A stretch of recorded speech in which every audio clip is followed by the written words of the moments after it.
क्या तुम आखिरकार चीजों को गंभीरता से लेने के लिए तैयार हो आरव? आथ ने पूछा। नहीं, वास्तव में नहीं, लेकिन मैं ये सुनिश्चित करने के लिए तैयार हूं कि वे वापस भी नहीं भाग सकें। आरव ने उत्तर दिया और अवनी उन दोनों को और अधिक भ्रमित होकर देखने लगी क्योंकि वह नहीं जानती थी कि आरव के पास और कौन सा तुरुप का पत्ता हो सकता है जो उन्हें जीतने में मदद करेगा।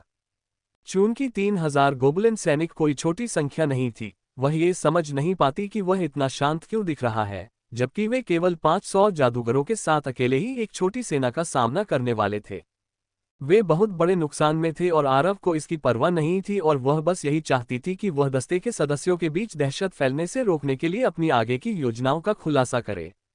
जैसे ही वह सोच रही थी, उसने अरमान को अपने घोड़े पर आगे की ओर आते देखा।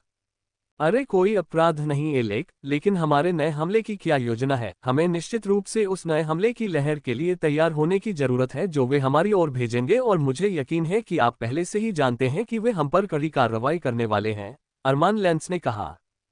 तुम अपने परिवार में सबसे चालाक और बुद्धिमान लगते हो, लेकिन इससे तुम्हारा स्वभाव नहीं बदलता। जब चीजें तुम्हारे हिसाब से नहीं होती तो तुम लोग स्वाभाविक रूप से डर जाते हो। मैं बस तुम्हें ये बताना चाहता हूँ कि चाहे कुछ भी हो जाए, मेरा तुम्हें या तुम्हारे परिवार को इस लहर के खिलाफ मोर्चे पर भेजने का कोई इरादा नहीं है। मैं बस यही चाहता हूं कि तुम्हारे लोग पीछे रहें और हमारा साथ दें। क्या तुम मेरे लिए ऐसा कर सकते हो?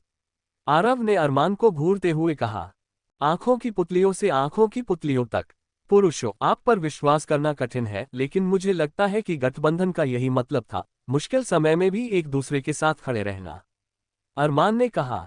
अरमान की बातों से लेंस परिवार स्तब्ध रह गया, लेकिन उन्हें एहसास हुआ कि वे अन्य परिवारों की तुलना में गॉर्डन परिवार के साथ गठबंधन में रहना पसंद करते हैं। आखिरकार वे उनकी शक्तियों को सबसे अच्छी तरह जानते थे और उन्होंने ये भी देखा था कि कैसे वे एक दोस्त को बचाने के लिए अपनी पूरी कोशिश करेंगे। और ये तथ्य कि उन्हें गॉर्डन परिवार के लिए तोप के चारे के रूप में इस्तेमाल नहीं किया गया था, ये दर्शाता है कि वे अन्य कुलों से कितने बेहतर थे। और यदि उनके नेता अरमान ने फैसला किया कि गॉर्डन परिवार का अनुसरण करना सबसे अच्छा है, तो वे बिना किसी सवाल के उनका अनुसरण करेंगे, भले ही उन्हें लगे कि वे केवल 500 जादूगरों के साथ नुकसान में हैं। अवनी इस बात से हैरान थी कि कैसे आरव ने बिना किसी दंगे के दस्ते को बचाए रखा या किसी को भी इस बात से डरने नहीं दिया कि उन्हें लगभग 3000 गोबलिन सैनिकों का सामना करना है। ऐसा लगता है कि उन्हें एक प्रकार का अंधा विश्वास है। वह भी उस पर भरोसा करती थी, लेकिन उसे लगता था कि ऐसा इसलिए था क्योंकि वह उसकी शक्तियों से परिचित थी और वह जानती थी कि उसके गोलेम वास्तव में अपना सब कुछ नहीं दे रहे थे, लेकिन वह उस भरोसे पर हाथ नहीं रख सकती थी जो दूसरे उसे दे रहे थे। आखिरकार वे उसे इतनी अच्छी तरह से नहीं जानते थे। यदि वह जानती कि आरव के पास एक कमांडर का पद है जो उसके अधीन बहुत से लोगों को प्रभावित करता है, तो उसे यह एहसास हो जाता कि वह भी उसके अंधविश्वास के प्रभाव में है। बस उसके प्रति उसका मुख्य विश्वास उसके सिस्टम द्वारा प्रदान किए गए मूल विश्वास से ऊपर था, इसलिए यह उसके लिए बिल्कुल स्पष्ट नहीं था। तारांकन तारांकन तारांकन तारांकन। लगभग 30 मिनट के इंतजार के बाद अंततः गोबलिनों के बीच हलचल हुई और लगभग 3000 गोबलिन आगे बढ़ने लगे, यहां तक कि शहर के गार्डों ने भी लड़ाई रोक दी और देखना शुरू कर दिया। ऐसा लग रहा था कि वे सभी युद्ध विराम के लिए सहमत हो गए थे क्योंकि वे ये देखने में अधिक रुचि रखते थे कि क्या होने वाला है।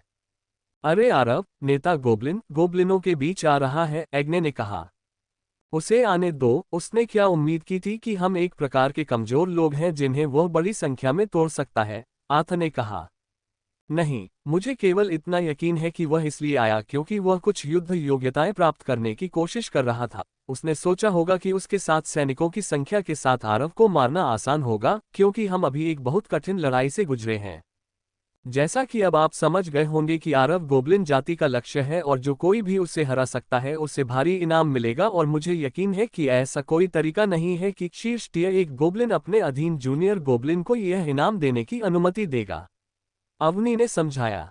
ठीक है, वह आ सकते हैं। मैं सचमुच उनके चेहरे देखने के लिए इंतजार नहीं कर सकता जब वे बुरी तरह हार जाएंगे। गॉर्डन की भाला टीम, अपना पृथ्वी भाला बनाना शुरू करो, आरव ने कहा और 70 जादूगरों ने जल्दी से काम शुरू कर दिया और पृथ्वी भाले बना लिए। फायर, आरव ने आदेश दिया और उन्होंने पृथ्वी भाले को आकाश में मुक्त रूप से उड़ा दिया जैसे वे भाला फेंक रहे हों।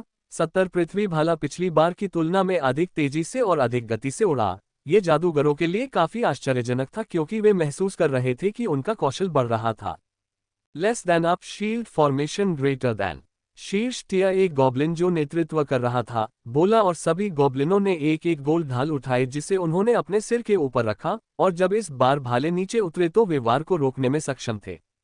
कुछ दुर्भाग्यपूर्ण गोबलिनों के कंधे और पैर अभी भी छिदे हुए थे, लेकिन वे गॉर्डन परिवार के हमले की पहली लहर को रोकने में सफल रहे बिना किसी की मृत्यु के, जिससे उनके चेहरों पर मुस्कान आ गई क्योंकि यह उनके लिए एक सुधार था। पब फ्यूचर एड्स मार्च। पीक टिया एक गॉब्लिन नेता ने कहा जब वे आरव और उसके आदमियों की ओर आगे बढ़ रहे थे जो अभी भी पहाड़ी पर थे।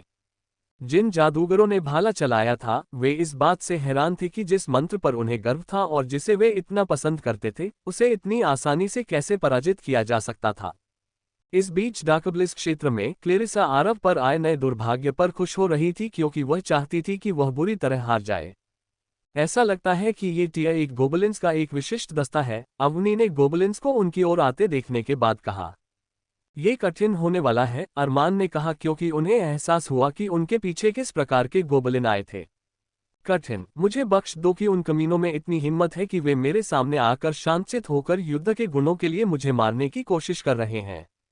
जब मैं उनसे निपट लूंगा तो उन्हें मरने पर मजबूर कर दूंगा क्योंकि अब मैं फिर से पागल हो गया हूं, आरव ने उपहास करते हुए कहा और पृथ्वी भाले का एक और सेट बनाने का आदेश दिया। उसने वह देखा जो अधिकांश लोगों ने नहीं देखा। जब वे अभिजात वर्ग को देख रहे थे तो उसने केवल अनुभव बिंदुओं का एक समूह देखा जो पाने के लिए कड़ी मेहनत कर रहे थे और वह उनमें से किसी को भी भागने नहीं देना चाहता था, जबकि उनके हाथ पृथ्वी भाले जैसे मंत्र को रोकने से सुन्न और कांप रहे थे। तो क्या हुआ अगर एक पृथ्वी भाला काम नहीं करता था? वह इसे फिर से भेजने के लिए तैयार था और बार बार तब तक जब तक कि उसके 70 जादूगरों का मैना खत्म नहीं हो गया। हर कोई उसे हैरानी से देख रहा था क्योंकि वे समझ नहीं पा रहे थे कि वह अब भी ऐसा हमला क्यों करना चाहता है जिसका पहली बार कोई नतीजा नहीं निकला था। इस बीच शीर्ष टिया एक गॉब्लिन जो आगे चल रहा था गॉब्लिन की मार्चिंग गति को बढ़ाने की पूरी कोशिश कर रहा था क्योंकि उसने महसूस किया कि उन पृथ्वी भाले मंत्रों ने गॉब्लिन को आगे बढ़ने से रोक दिया था। बचाव करना उससे कहीं अधिक कठिन है जितना उसने सोचा था। उसकी एकमात्र आशा ये थी कि उस पार का दानव भाले पर आशा छोड़ देगा और किसी और चीज की ओर बढ़ जाएगा, लेकिन उसने जल्द ही फिर से शब्द सुने और उसने महसूस किया कि उसका पूरा शरीर ठंडा हो गया है। फायर, आरव ने आदेश दिया और 70 जादूगरों ने फिर भी अपने भाले छोड़े। भले ही उन्हें लगा कि यह इसके लायक नहीं था, फिर भी उन्होंने आरव के आदेशों का अनादर करने की हिम्मत नहीं की। लेस देन ढाल गठन ग्रेटर देन, प्रमुख गोबलिन ने कहा। जैसे ही सभी गोबलिनों ने अपने हाथों में अधिक ताकत डालना सुनिश्चित किया, उन्होंने अपने सिर के ऊपर ढाल को पकड़ लिया, मानो वह इस समय उनकी एकमात्र जीवन रेखा थी। वे एक एक कदम आगे बढ़ते हुए चिल्ला रहे थे ताकि वे जो ढाल संरचना बनाए हुए थे उसमें कोई अंतर न रह जाए। लेकिन नए ढाल निर्माण की तुलना उस ढाल निर्माण से नहीं की जा सकती थी जो उन्होंने पिछली बार किया था, क्योंकि उनके हाथ पहले से ही इतना भारी प्रहार झेलने से सुन्न हो चुके थे। अब पहला झटका लगने के कुछ ही सेकंड बाद इसे फिर से प्राप्त करना उनके लिए एक पीड़ा के रूप में आया। अर्रगग, दर्द भरी चीखें सुनाई दी क्योंकि लगभग 20 गोबलिन टिक नहीं पाए और सीधे फंसकर मर गए जबकि कुछ घायल हो गए। आरव को आश्चर्य हुआ कि जादूगर पहले वाले स्थान को ही निशाना बना पाए, क्योंकि अगर उन्होंने किसी ऐसे स्थान को निशाना बनाया होता जिसने पहले पृथ्वी भाले का सामना नहीं किया होता तो वे भाले के हमलों का एक दौर रोक पाने में सक्षम होते। उसने उन्हें देखा और महसूस किया कि जो पहले स्तर 3 पर था वह अपने पृथ्वी भाला मंत्र कौशल में स्तर 4 तक पहुंच गया है, जबकि लगभग 10 स्तर 3 पर पदोन्नत हो गए हैं। ऐसा लगता है कि यह पहले से ही अविश्वसनीय खतरे में और अधिक अग्नि शक्ति जोड़ता है। आरव मुस्कुराया जब उसने ये सुधार देखा। अब उसे वास्तव में परवाह नहीं थी कि भाले ने कितने लोगों को मार डाला, क्योंकि वह चाहता था कि सभी लोग गोबलिन को अभ्यास लक्ष्य के रूप में उपयोग करें ताकि वे अपने सभी कौशल को स्तर 5 तक बढ़ा सकें। उन्हें गोबलिन के जीवन को मक्खन के माध्यम से काटने वाले चाकू की तरह काटने दे जब वे सभी बहुत उच्च स्तर पर पहुंच जाते हैं। आरव के अंदर शैतानी हंसी हुई जब उसने बस विचार के बारे में सोचा। मैं एक प्रतिभाशाली व्यक्ति हूं, उसने मन ही मन सोचा। दोबारा फायर, आरव ने फिर आदेश दिया और उसने देखा कि लेवल 4 वाला लड़का अब लगभग 3 अर्थ स्पीयर्स भेजने में सक्षम था और वह खुश था। उसे याद आया कि अविनाश उसी स्पेल में लेवल 4 पर था और लगभग 5 भेज सकता था, लेकिन वह किसी भी तरह से उनकी तुलना नहीं कर सकता था, क्योंकि यह स्पष्ट था कि अविनाश सीधी लड़ाई में उनमें से 10 को खत्म कर देगा और यह उसकी मूल प्रतिभा थी। गोबलिन उनसे लगभग 200 किलोमीटर दूर थे और जल्द ही उनके करीब पहुंच सकते थे। लेकिन फिर भी इस बार लगभग 40 गोबलिन मारे गए और यह स्पष्ट था कि वे इसके आदी थे। आरव ने अविनाश की ओर देखा और पूछा, अरे भाई, क्या तुम्हें लगता है कि तुम इतनी दूर तक धरती को हिला देने वाले मंत्र से प्रभावित कर सकते हो? मुझे कोशिश करने दो, अविनाश ने कहा। उसने अपने दोनों हाथ आगे बढ़ाए, आंखें बंद की और ध्यान केंद्रित करने की पूरी कोशिश की। और लगभग 10 सेकंड के बाद परिणाम तब हुआ जब गोबलिन्स ने 150 किलोमीटर की सीमा पार कर ली, जब उन्होंने देखा कि अब उनकी ओर कोई हमला नहीं हो रहा है। लेकिन जैसे ही वे 150 मीटर पर पहुंचे, उन्होंने अविनाश के लिए जमीन पर प्रभाव डालना आसान कर दिया। लेस देन पृथ्वी का हिलना, ग्रेटर देन। गोबलिन के नीचे की जमीन अस्थिर हो गई क्योंकि बहुत सारे पत्थर टूट गए और धंस गए, जिससे वहां खड़े रहना अस्थिर हो गया। आग, आरव ने कहा, और 70 जादूगरों ने, जिनके पास भाले थे, भाले छोड़ दिए और उन्हें उन भूतों के झुंडों में उड़ा दिया जो अभी भी अस्थिर थे। हमले से 60 से अधिक भूत मर गए, जबकि कुछ लोग घायल हो गए थे। ऐसा लग रहा था जैसे कि जो कुछ हुआ था वह फिर से होने वाला था, जब गॉर्डन परिवार दूर से गोबलिन्स को मार रहा था। बहन, क्या तुम्हें लगता है कि वे अब भी उसी कुशलता से जीत सकते हैं? क्लेरिसा ने अपनी बहन से पूछा। नहीं, इस बार गॉब्लिन्स का आकार तिगुना और ताकत तिगुनी है, और अगर आरव बुद्धिमान है तो मुझे यकीन है कि उसने पहले से ही उनके लिए एक और योजना बनाई है, क्योंकि केवल पतंगबाजी तकनीक से मदद नहीं मिलेगी। मारिया ने जवाब दिया कि वह बिल्कुल भी परेशान नहीं दिख रही है।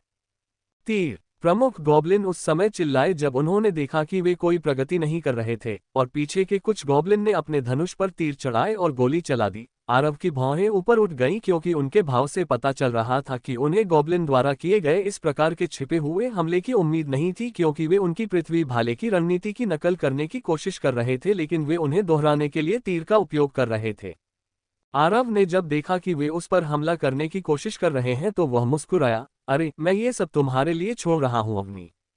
आरव ने कहा कि वह जानता था कि अवनी पृथ्वी की दीवार में स्तर 5 तक पहुंच गई है, और उसके अनुभव से प्रत्येक मंत्र का स्तर 5 पर बहुत बड़ा परिवर्तन होता है, इसलिए उसे पूरा विश्वास था कि वह कम से कम उनकी रक्षा कर सकती है।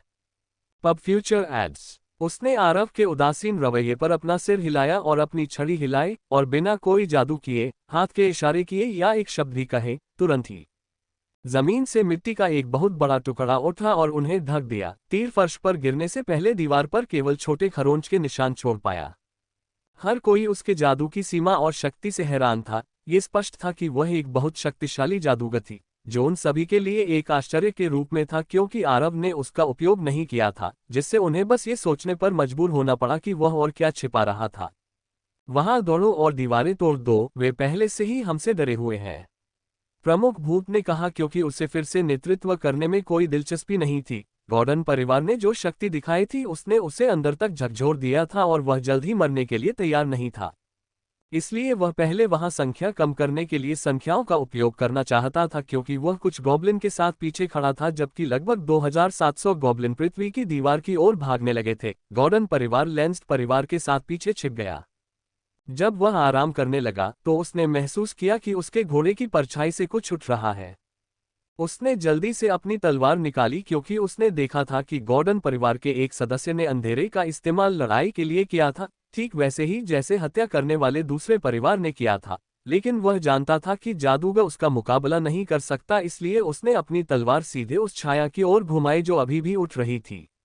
लेकिन इससे पहले कि तलवार छाया को काट पाती, छाया से एक बड़ी गदा निकली और उसने पलटवार किया, और जिस क्षण उसकी तलवार गदा से टकराई, उसने महसूस किया कि जिस हाथ से उसने तलवार पकड़ी थी, उससे एक प्रतिध्वनित बल उसके शरीर में आ रहा है, और उसे और उसके घोड़े को पीछे धकेल दिया गया, क्योंकि उसने अपनी तलवार छोड़ दी और अपराधी ने अंततः खुद को पूरी महिमा में प्रकट किया। टाइटन की लाल आंखें कभी इतनी चमक से चमक रही थी कि नाइट ने उसे छू लिया, क्योंकि वह किसी अन्य व्यक्ति के साथ स्थानांतरण टेलीपोर्टेशन के लिए क्लोक की शक्ति का उपयोग करने के बाद अपनी सांस पकड़ने की कोशिश कर रहा था। गोब्लिन को अंततः एहसास हुआ कि उसका प्रतिद्वंद्वी कौन था। उसने निश्चित रूप से इस तरह से पीछे धकेले जाने की उम्मीद नहीं की थी, लेकिन जिम्मेदार व्यक्ति को देखकर उसने खुद को कड़ी लड़ाई के लिए मानसिक रूप से तैयार कर लिया। चलो ऐसा दोबारा नहीं करते हैं, नाइट ने टाइटन से कहा, हालांकि वह जानता था कि उसे कोई जवाब नहीं मिलने वाला है। आखिरकार टाइटन अभी भी बात नहीं कर रहा है, क्योंकि वह उसके बाद आने वाले अन्य गोलेम के समान रैंक का नहीं था। प्रमुख गोबलिन्स को झटका लगा क्योंकि उसे एहसास हुआ कि वह एक गोलेम के खिलाफ ताकत की प्रतियोगिता में हार गया था और कोई रास्ता नहीं था कि वह उस गोलेम को भूल जाए जिसकी गदा पर अभी भी गोबलिन्स का सूखा खून लगा था। जब वह किसी को मारने के लिए झपट्टा मारने से पहले उनकी सहनशक्ति को आकर्षित करने की योजना बना रहा था, तो उसे यह उम्मीद नहीं थी कि दूसरी तरफ से भी उस पर हमला किया जाएगा। मार डालो आह, वह चिल्लाया और उसने अपने नीचे राक्षसी घोड़े को तेजी से भागने के लिए मारा जबकि टाइटन के करीब के गॉब्लिन ने भी उस पर हमला किया और उसने अपनी गदा को एक ओर घुमाया जिससे बहुत अधिक हवा उत्पन्न हुई जिसने हथियारों को सीधे उसकी ओर उड़ा दिया। ऐसा लगा जैसे उसने एक साधारण वायु मंत्र का प्रयोग किया हो जिससे शूरवीर ने जो कुछ देखा उसे देखकर अपना मुंह चौड़ा कर लिया। आह, प्रमुख गोबलिन चिल्लाया क्योंकि अन्य गोबलिनों को पीछे धकेल दिया गया था, लेकिन अंततः उसे अपनी तलवार को फिर से घुमाने का मौका मिला। लेकिन इससे पहले कि उसकी तलवार टाइटन तक पहुंच पाती उसने देखा कि गोलेम ने अपनी पीठ से एक बड़ी ढाल उठाए और उसके हमले को रोक दिया, जिससे वह आश्चर्यचकित हो गया। चूंकि यह पहली बार था जब गोलेम ने ढाल का उपयोग किया था, इसलिए यह एक आश्चर्य के रूप में आया क्योंकि उन्हें लगा कि यह एक पूरी तरह से हमलावर गोलेम था। तलवार के वार को रोकने के बाद टाइटन ने अपनी नुकीली गदा को सीधे गॉब्लिन के सिर पर घुमाया। गॉब्लिन की आंखें कस गईं और उसका मुंह फड़क गया। वह अभी भी अस्थिर था और हमले को रोकने के लिए अपनी तलवार को वापस नहीं घुमा पा रहा था, इसलिए वह केवल घोड़े से लुढ़क सकता था। उम्मीद है कि वह अन्य गॉब्लिनों के वापस आने से पहले कुछ समय खरीद सकेगा और वे एक साथ हमला करेंगे क्योंकि यह गॉब्लिन एक राक्षस था और ऐसा कोई तरीका नहीं था जिससे वह अकेले उससे लड़ सके सिवाय इसके कि उसकी आत्महत्या की इच्छा थी। और जैसे ही वह नीचे उतरा, उसने अपने चेहरे पर ताज़ा खून फैला हुआ महसूस किया। उसने देखने की पूरी कोशिश की। जैसे ही उसने अपना चेहरा साफ करने के लिए अपने खाली हाथ का इस्तेमाल किया, तो उसने देखा कि गोलेम की गदा उसके राक्षसी घोड़े माउंट के सिर के अंदर गहराई में धंसी हुई है। उस वार से बचने का कोई रास्ता नहीं था क्योंकि उसके मस्तिष्क के मामले हर जगह थे। गोबलिन ने महसूस किया कि उसकी पीठ ठंडी हो गई है क्योंकि उसे एहसास हुआ कि वार उसके लिए था। टाइटन ने अपनी गदा हटा ली और घोड़े का शरीर एक जोरदार धम्म की आवाज के साथ नीचे गिर गया। टाइटन ने अपनी भयानक लाल आंखों को गॉब्लिन की ओर निर्देशित किया और वह पहली बार डर से कांप गया, जैसा कि उसने सोचा था।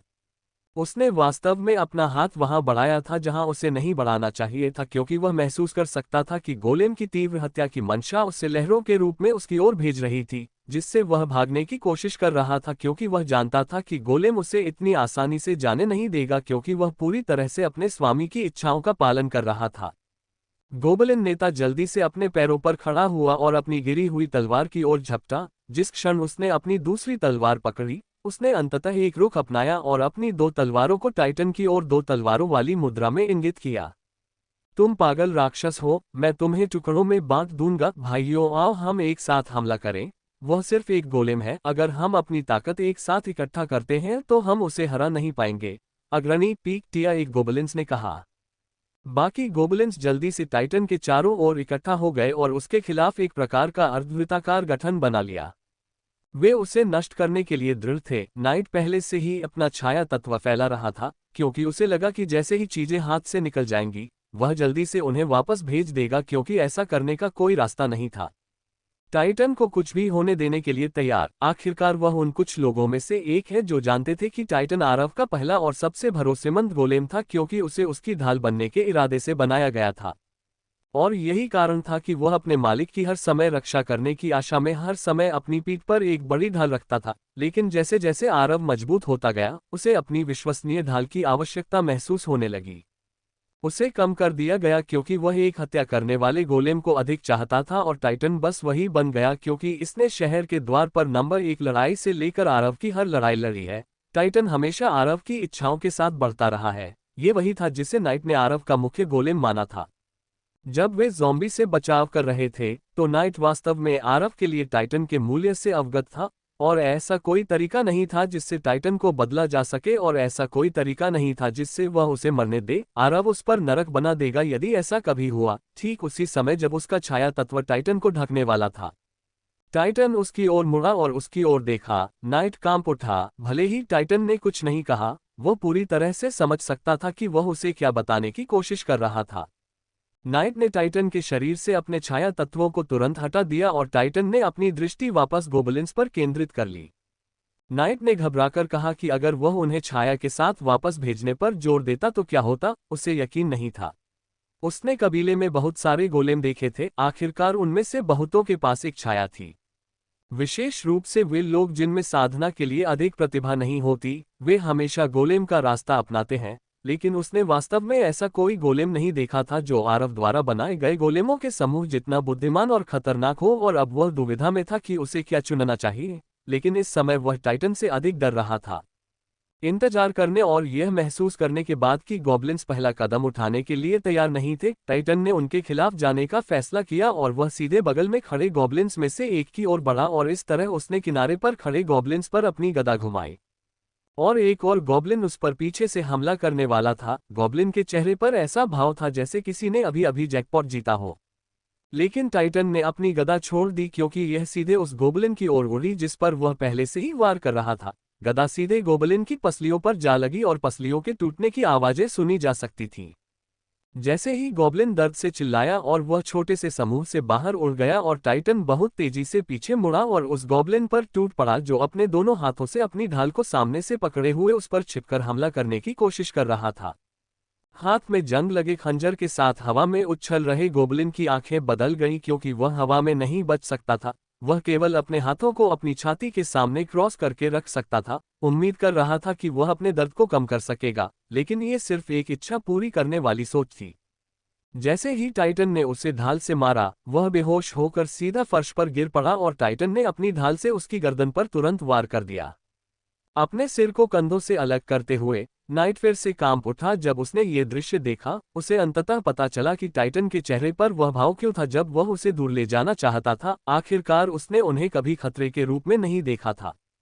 इतने सारे गोबलिन्स के साथ भी वह दो को बिना किसी खरोंच के एक पल में मारने में सक्षम था। बाकी गोबलिन जो दौड़ रहे थे वे वहां कदमों में जम गए क्योंकि वे उस क्रूरता से हैरान थे जो गोलेम ने दिखाई थी। वह उनसे कहीं अधिक दूसरे आयाम का प्राणी था। उसने अपना सिर उठाया और उन सभी को देखा। उसकी डरावनी लाल आंखें बहुत चमक रही थीं, मानो कह रहे हो अगला कौन है। आह, चलो हम सब अपने भाई का बदला लेते हैं, वरना ये राक्षस हमारे जैसे और लोगों को मार डालेगा, प्रमुख गोबलिन ने अंततः कहा। उसने सभी गोबलिन को इकट्ठा किया क्योंकि वह चाहता था कि वे एक साथ उस पर हमला करें। एक एक करके नहीं, टाइटन ने जो ताकत दिखाई है उसने उसे बुरी तरह डरा दिया है और अब वह कभी भी टाइटन पर अकेले हमला करने की कोशिश नहीं करेगा। और टाइटन के मुंह का कोना मुस्कुराहट में ऊपर उठा। नाइट कसम खा सकता था कि उसने सही देखा। गोलेम आनंद ले रहा था। डाकबलिस परिवार, शहर के गार्ड, भूख देख रहे हैं। तारांकन तारांकन पब फ्यूचर विज्ञापन। जिस तरह से चीजें सामने आई उससे वे सभी हैरान थे। किसी ने भी उम्मीद नहीं की थी कि लड़ाई इस तरह से सामने आएगी जब 3000 गॉब्लिन गॉर्डन परिवार के जादूगरों को खत्म करने के लिए निकले थे, लेकिन केवल एक गोलेम प्रमुख गॉब्लिन को बड़ी समस्याएं दे रहा था। क्लैंक क्लैंक क्लैंक 2000 से अधिक गॉब्लिन अंततः उस बड़ी पत्थर की दीवार तक पहुंच गए जो उन्हें गॉर्डन और लांस्ट परिवार के जादूगरों से दूर रख रही थी और इसे गिराने की कोशिश में इसे काटना शुरू कर दिया। मुझे ऐसा क्यों लग रहा है कि ये गोबलिन पहले सेट की तुलना में अधिक दयनीय रूप से नष्ट हो जाएंगे? क्लेरिसा ने किसी विशेष से नहीं पूछा। ऐसा इसलिए है क्योंकि आरव की अब तक की सभी चालें बहुत सोची समझी लगती हैं, और जब हमें लगता है कि उसके पत्ते खुल गए हैं तो वह हमेशा कुछ और पागलपन की योजना बनाता हुआ प्रतीत होता है। इसलिए अब मुझे लगता है कि हम इस बात पर अंधविश्वास करते हैं कि वह फिर से अपने पागलपन भरे कारनामों में से एक को अंजाम देगा, मारिया ने कहा। फिर भी 2000 सैनिकों के खिलाफ लड़ने से उसे कुछ जादूगरों का नुकसान होगा। वह बिना कुछ चोटों के इस लड़ाई से बाहर नहीं आ पाएगा। मुझे लगता है कि वह लगभग 100 जादूगरों को खो देगा। मारिया, तुम क्या सोचती हो? क्लेरिसा ने वापस सवाल किया, लेकिन मारिया ने फिर कोई जवाब नहीं दिया। चूंकि उसका सारा ध्यान मिट्टी की दीवार की ओर था। तारांकन तारांकन तारांकन तारांकन। लगता है इन गोबलिन्स ने मुझे कम आंका है। अरमान, क्या तुम्हारे लोग कुछ कर सकते हैं? आरव ने पूछा। मुझे सचमुच लगता है कि यह खतरनाक है क्योंकि हम अब इस मंत्र को नियंत्रित नहीं कर पाएंगे। आप जानते हैं कि अगर हम वही करेंगे जो आप चाहते हैं तो यह मध्यस्तरीय मंत्र की सीमा में प्रवेश कर जाएगा। चाहे हम कितनी भी कोशिश कर लें, मुझे लगता है कि यह उस सीमा में प्रवेश करने वाला है। अरमान ने जवाब दिया। किसने कहा कि आपको इसे नियंत्रित करना है या इसे निम्न जादूगर स्तर पर रोकना है? आपको बस इसे गॉब्लिन पर छोड़ना है। मुझे यकीन है कि पृथ्वी की दीवार पर हैकिंग करने वाले बहुत सारे गॉब्लिन हैं। हमें बस एक मंत्र की आवश्यकता है जो उनमें से अधिकांश को नियंत्रित कर सके ताकि हम एक ही शॉट में लगभग सभी को मार सकें। आरव ने कहा। ठीक है, मैं ऐसा कर सकती हूँ, अवनी ने कहा। जैसे ही उसने अपनी छड़ी को अपने लिबादे के अंदर डाला और जब वह उसे बाहर लाए तो वह एक लंबे और सुंदर डंडे में बदल गई जो काफी प्राचीन लग रहा था। अवनी ने अपनी लाठी जमीन पर पटकी और उसने जो मजबूत मिट्टी की दीवार खड़ी की थी वह टूटकर पीछे की ओर गिरने लगी और इसने उन भूतों को अपनी चपेट में ले लिया जो अभी भी गार्डों को काट रहे थे। जैसे ही बड़े बड़े पत्थर उन पर गिरे, सामने खड़े लोग कुचलकर मर गए और पूरा क्षेत्र धूल से भर गया, जिससे धूल के बादल के बीच से कुछ भी देखना मुश्किल हो गया। गॉर्डन और लांस्ट परिवार के जादूगरों की स्थिति के बारे में किसी को पता नहीं था, फिर भी वे बस इतना जानते थे कि आगे जो कुछ भी होने वाला था वह आत्मघाती हो सकता था, क्योंकि अभी भी लगभग 2000 गॉब्लिन धूल के साफ होने का इंतजार कर रहे थे। और मार डालो, वे इस बात पर झिझक रहे थे कि क्या जल्दी करें या धुएं के पूरी तरह से जाने का इंतजार करें, क्योंकि उनके शीर्ष मालिकों से कोई आदेश नहीं था, क्योंकि टाइटन ने उन्हें व्यस्त रखा था, क्योंकि उसने पहले ही उनमें से 20 को मार दिया था, जो काफी चौंकाने वाला था। लेकिन 2000 गोबलिन के खिलाफ लड़ाई अभी भी मुख्य घटना थी, लेकिन यह अभी भी एक रहस्य था कि टाइटन उन्हें कैसे रोक सकता है। चूंकि वह सिर्फ एक गोलेम था, नाइट उस चरम शक्ति को देखकर हैरान था जो टाइटन इस समय प्रदर्शित कर रहा था, और ऐसा लगता था कि वह प्रत्येक हत्या के साथ और अधिक शक्तिशाली होता जा रहा था। जबकि गॉब्लिन अभी भी बादलों के छंटने का इंतजार कर रहे थे, इसने लेंस्ट परिवार को आरव द्वारा दिए गए मंत्र को पूरा करने का मौका दे दिया। वायुमंडल में हवा घूमने लगी और ऐसा लग रहा था कि सब एक ही दिशा में जा रही है और धूल के बादल हवा के लिए रास्ता बनाने के लिए अलग हो गए, जो उस क्षेत्र में अत्यंत मजबूत वायु तत्वों की गतिविधि से आकर्षित हुई थी।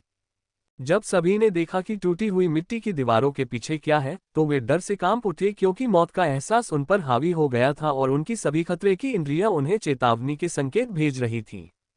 विशेष रूप से गोबलिन जो इस सब के सामने थे, लेकिन मजेदार बात यह थी कि यह गोबलिन की क्षत विक्षत और डरावनी दिखने वाली मृतदेह का समूह नहीं था जिसने उन्हें ये डर दिया था, बल्कि एक बड़ा और लंबा बवंडर बना हुआ था जो तेज गति से घूम रहा था।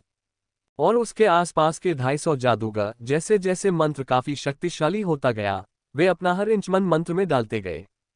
और यह किसी भी आंख वाले व्यक्ति के लिए स्पष्ट था कि वे उस स्तर के जादू को नियंत्रित नहीं कर सकते थे, क्योंकि यह पहले से ही एक निम्न स्तरीय जादूगर के हमले का उल्लंघन कर रहा था और पहले से ही एक निम्न टियर 4 जादूगर की मंच शक्ति में प्रवेश कर रहा था।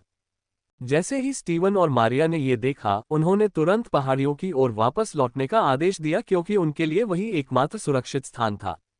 उनमें से कोई भी टियर 4 जादू मंत्र को रोक नहीं सका। एलेक पागल है, जिसने 250 टियर 1 जादूगरों के संचित मान का उपयोग करके ऐसा आत्मघाती कार्य करने के बारे में सोचा होगा, स्टीवन ने कहा, जब वह अंततः डाकबलिस परिवार से मिला, जो पहले पहाड़ी के पास थे। मुझे नहीं पता कि उसके दिमाग में क्या चल रहा है, लेकिन एक बात का मुझे पूरा यकीन है कि वह आत्महत्या करने वाला व्यक्ति नहीं है। मारिया ने आरव के बारे में अपने अवलोकन के कारण कहा। अब उसे समझ में आया कि वह क्यों चाहता था कि वह 1000 भूतों को नियंत्रण में रखे। हालांकि उसने ऐसा कभी नहीं किया, लेकिन यदि वे 1000 भूत इसमें शामिल हो जाते तो वे जादू के काम में बाधा डाल सकते थे, जिससे वह विफल हो जाता। वह हर चीज की योजना पहले से बना रहा था और यही बात उसे डरा रही थी। ऐसा दुश्मन होना जो आपको यह आभास देता था कि वह हमेशा एक कदम आगे है, उसे हराना मुश्किल था, सिवाय इसके कि आप उसे अत्यधिक शक्ति से मार सकते थे और उसे यकीन नहीं था कि वह ऐसा कर सकती है। चूंकि पूरे युद्धक्षेत्र में किसी को भी उसकी युद्ध शक्ति का पता नहीं था, वे केवल इतना जानते थे कि उसके गोलेम बहुत शक्तिशाली थे। मारिया ने इस मामले के बारे में बहुत अधिक सोचते हुए भौहें चढ़ाईं। बहुत समय हो गया था जब उसे किसी के बारे में इतना चिंतित होना पड़ा था। हवा के बवंडर को छोड़ो, आरव ने आदेश दिया, क्योंकि उसका चेहरा गंभीर था। वह निश्चित रूप से बवंडर को अपने चेहरे पर नहीं फटने देगा और उसे और उसके साथियों को नहीं मारने देगा, इसलिए उसे यह सुनिश्चित करना था कि वे इसे गॉब्लिन की ओर छोड़ दें। साथ ही टाइटन को वापस आने का संकेत भी दिया, क्योंकि उसने उसे ऊपरी और शिखर स्तर 1 के गोब्लिनों को रोकने का जो मिशन दिया था वह बहुत बढ़िया तरीके से पूरा किया गया था। जब लेंस्ट परिवार ने उसकी आज्ञा सुनी तो उन्होंने अंततः राहत की सांस ली, क्योंकि उन्होंने हवा के बवंडर को गोबलिन्स की ओर धकेलने के लिए अपने आखिरी मन का उपयोग किया। लेकिन एक लांजेट अभी भी दहाड़ते हुए उसे पकड़े हुए था और वह बवंडर को नियंत्रित करने के लिए अपनी मन और इच्छाशक्ति का उपयोग कर रहा था, ताकि वह तब तक विस्फोट न करे जब तक कि वह गॉब्लिन के बीच में न पहुंच जाए। जब गोबलिन अंततः अपने होश में आए तो उन्होंने देखा कि तूफान उनकी ओर आ रहा है। वे अपनी पहाड़ियों की ओर भागे और वापस भागने लगे। वे इतनी बुरी तरह से पीछे हट रहे थे कि जब उनका एक साथी भी गिर गया। वे व्यावहारिक रूप से उस पर पैर रखते हैं और इस प्रक्रिया में उसे मार देते हैं। जरा कल्पना कीजिए कि 2000 से अधिक गॉब्लिन उस समय कैसी अराजकता पैदा कर रहे होंगे जब वे डर के मारे चिल्लाते हुए वापस भाग रहे होंगे। आर्गगगग अरमान दहाड़ा क्योंकि उसका परिवार का ऊपरी हिस्सा फट गया था और उसका ऊपरी शरीर नंगा था। उसकी मांसपेशियां ऐठ रही थीं क्योंकि उसने चेतना खोने से पहले अपने आखिरी थोड़े से मन का इस्तेमाल करके तूफान को गोबलिन्स की ओर तेजी से धकेला था। Pub future ads. लेकिन इससे पहले कि वह नीचे गिर पाता, आरव ने लीजन की ओर इशारा किया, जो अगले ही पल गायब हो गया और अगले ही पल अरमान के बगल में फिर से प्रकट हुआ और गिरने से पहले ही उसे पकड़ लिया। बहुत बढ़िया काम सैनिक, लीजन ने उससे पकड़ते हुए कहा। लेंस्ड जादूगरों का चेहरा खराब हो गया जब उन्होंने गोलेम को अपने नेता की एक सैनिक के रूप में प्रशंसा करते सुना, लेकिन वे सभी हंस पड़े क्योंकि उन्होंने अपना ध्यान बवंडर की ओर लगाया। यह उनका अब तक का सबसे महान मंत्र था और भले ही ये किसी और का विचार था, लेकिन इससे होने वाले विनाश को देखने में उन्हें आनंद आया। ये बहुत तेजी से उड़ा और लगभग गॉब्लिन्स को काट डाला क्योंकि विभिन्न प्रकार के पवन ब्लेड बवंडर से गॉब्लिन्स की भीड़ में भेजे जा रहे थे और इस प्रक्रिया में लगभग 5 जीवन काट रहे थे और यह हर 10 सेकंड में कम से कम 5 पवन ब्लेड उगल रहा था। इसका मतलब था कि पवन ब्लेड की हर लहर कम से कम 25 गॉब्लिन्स को मार रही थी। गोबलिन मर रहे थे और वे इसे रोक नहीं सकते थे क्योंकि बवंडर उनकी ओर बढ़ रहा था। चाहे वे कैसे भी भागे, वे वास्तव में बवंडर से आगे नहीं निकल सकते थे और टियर 4 या उससे ऊपर के गोबलिन के हमले को छोड़कर कोई रास्ता नहीं था जिससे वे बवंडर को रोक पाते क्योंकि यह मध्य टियर 4 शक्ति सीमा तक पहुंच गया था और ये लगातार खींचता रहा। वायुमंडल से हवा के तत्वों ने इसे और अधिक शक्तिशाली और बड़ा बना दिया, यहाँ तक कि पीछे के कुछ गॉब्लिन भी बवंडर के खिंचाव का विरोध नहीं कर सके क्योंकि वे पहले से ही बवंडर की ओर बढ़ रहे थे। अर्रघे, मुझे बचाओ कोई ना, ये कुछ बदकिस्मत भूतों की आखिरी चीखें थीं जो हवा में कटकर बवंडर की ओर उड़ गए थे क्योंकि उनके शरीर को बवंडर के बीच में पहुंचने से पहले ही बेरहमी से काटा जा चुका था। बवंडर का एक ओर का भाग लाल रंग के कुछ धब्बों से रंगा हुआ था क्योंकि उसने जितने गॉब्लिन मारे थे उससे रक्त की धुंध और भी तीव्र हो रही थी। हर सेकंड दर्जनों गॉब्लिन बवंडर की ओर उड़ रहे थे। टिया एक क्षेत्र के अग्रणी गोब्लिन का चेहरा पीला पड़ गया था क्योंकि उसकी पसलियों के किनारे से बहुत अधिक खून बह रहा था और वह अपने बाएं हाथ से घाव को ढक रहा था। वह घाव पर दबाव डाल रहा था ताकि और अधिक खून न बहे, लेकिन ऐसा लग रहा था कि यह काम नहीं कर रहा था। उसका दाहिना हाथ जो अभी भी उसकी तलवार पकड़े हुए था अभी भी काम रहा था। उसने पीछे मुड़कर देखा तो उसके साथी के शव फर्श पर बिखरे पड़े थे।